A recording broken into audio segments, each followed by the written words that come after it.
The mashed potatoes sat untouched. Leo cleared his throat, his gaze fixed on his plate. My own son, Jake, quietly ate his pasta. Sarah, across from me, beamed. She thought dinner was going well. Mom? Leo's voice was barely a whisper. Sarah looked up, a smile still on her face. Yes, sweetie? Could I try eating meat? The smile vanished. Sarah's fork clattered against her ceramic bowl. The silence grew heavy. I saw Leo shrink in his seat. Absolutely not. Sarah's voice cracked with a sharp edge. We have been vegetarian for your entire life. All these years. It is not healthy. It is not what we do. Her eyes, usually warm, hardened to chips of ice. I saw the hurt in Leo's face. He looked at me, a silent plea. I had to step in. Sarah, maybe we could start him slow, I suggested, my tone even. Chicken stock, perhaps, just to see how he reacts. It seemed like a practical compromise. Her head whipped to me.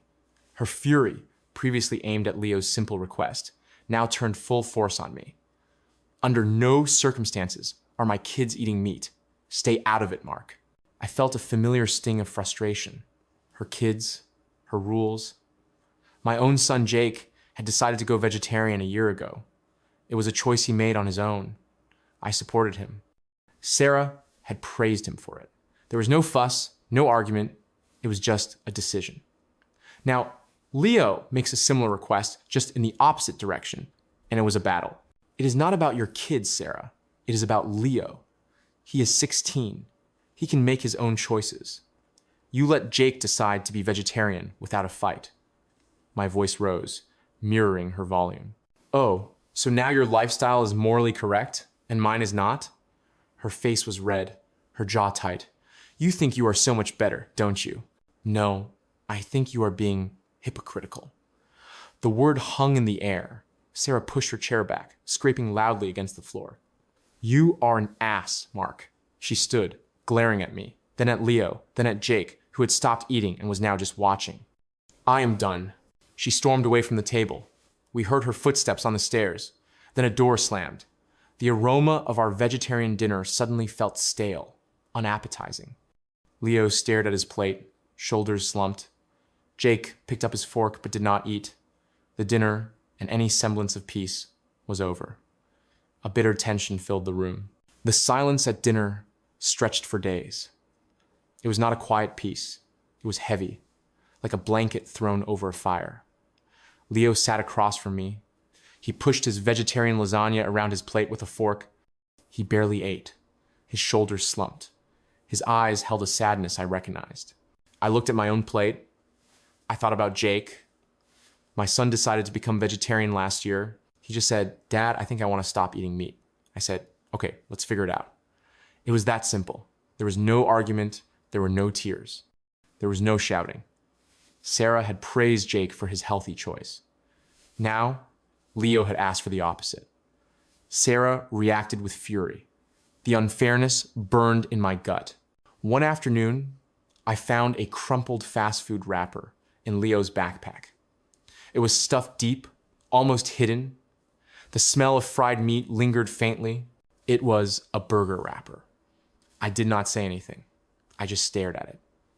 Leo was already finding ways around his mother's rules. He was asserting his independence. He was doing it quietly, secretly. He was probably out there, as someone online put it, smashing Big Macs. The thought made me smile grimly. Later that week, Sarah tried to coax Leo into eating more lentil soup. Leo, you hardly ate anything yesterday.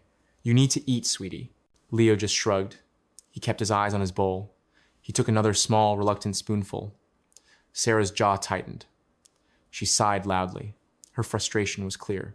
Leo's quiet defiance was equally clear. My smart part told me to stay out of it. Sarah's warning still echoed. Stay out of it, Mark. Conflict was never easy. But my stubborn part pushed back harder. It was not about conflict. It was about fairness. It was about Leo. He deserved support. He deserved a choice. Sarah's control was not helping him. It was pushing him away. It was making him sneak around. I could not stand by and watch. I could not let this continue. I had to do something. I began to think of a plan. I could not stay quiet any longer. My stubborn part had won. I could not ignore it anymore. Leo's unhappiness, Sarah's hypocrisy, the crumpled wrapper in his backpack.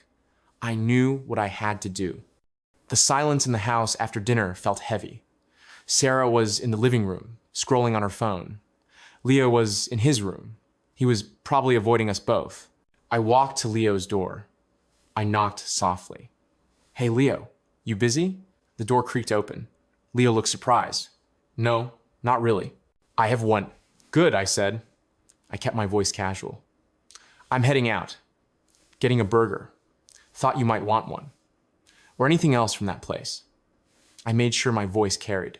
Sarah could definitely hear me from the living room. Leo's eyes widened. He glanced past me, towards the living room. He seemed to hesitate. Then, a small, hopeful smile touched his lips. "Really?"